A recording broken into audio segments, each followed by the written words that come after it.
ధనుష్ అంటే మొదట్లో రజనీకాంత్ అల్లుడిగా మాత్రమే గుర్తుపెట్టుకునేవారు. 'వై దిస్ కొలావెరీ' సాంగ్ రాసి స్వయంగా పాడాక అతనికి సొంత గుర్తింపే కాదు, క్లాస్ అండ్ మాస్ ఫాలోయింగ్ వచ్చేసింది.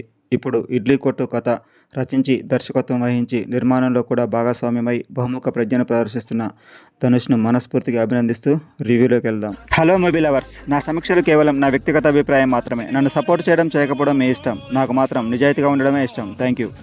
కథ ఏంటంటే, జీవితంలో బాగా సంపాదించి బాగా బతకాలని ఆశపడే యువకుడు తన ప్రయత్నంలో విజయానికి దగ్గరవుతున్న తరుణంలో తన తండ్రి మరణంతో ఆయన కోరుకున్న విధంగా గ్రామంలోనే ఉండి తండ్రి చేసిన ఇడ్లీ పనే చేయాలనుకుంటాడు.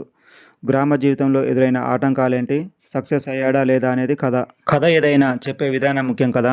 ధనుష్ ఈ కథను చాలా అందంగా చెప్పాడు. ఇడ్లీ కొట్టు నడుపుకుంటూ గ్రామంతో మమేకమయ్యే తల్లిదండ్రుల్లా కాకుండా, తను బాగా చదువుకున్నాడు కాబట్టి వ్యాపారం భారీగా చేయాలనుకుంటాడు.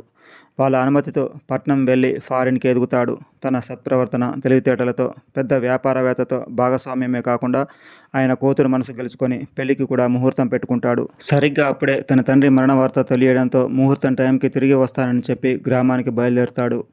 దురదృష్టం కొద్దీ తండ్రి వెనుకే తల్లి పోవడంతో వాళ్ళ జ్ఞాపకాలు వదలలేక వారు కోరుకున్న విధంగా ఊర్లోనే ఉండి ఇడ్లీ హోటల్ రీఓపెన్ చేస్తాడు. అతి కష్టం మీద తన తండ్రి కోరుకున్నట్టు ఊరి జనం మెచ్చేటట్టు నిలదొక్కుంటున్న సమయంలో తన బిజినెస్ పార్ట్నర్, ఆయన కుమారుడు విలన్ల రూపంలో హీరోను జీరో స్థాయికి దిగజారుస్తారు. అయినా సరే తండ్రి నేర్పిన గాంధీజీ అహింసా మార్గాన్ని పట్టుకు వేలాడి విలన్లంతా తమ తప్పులు తెలుసుకొని క్షమాపణలు కోరి హీరో గుణాన్ని మెచ్చుకోవడంతో శుభం కార్డు వేస్తాడు. కుటుంబ సమేతంగా చూడదగ్గ సినిమా. వల్గారిటీ లేదు, వైలెన్స్ చాలా తక్కువ, లోపాలు లేవని కాదు, కొన్ని సినిమాటిక్ మలుపులు. ఫారిన్ బిజినెస్ పార్ట్నర్ ఇండియాలో ఎక్కడివాడో క్లారిటీ లేదు.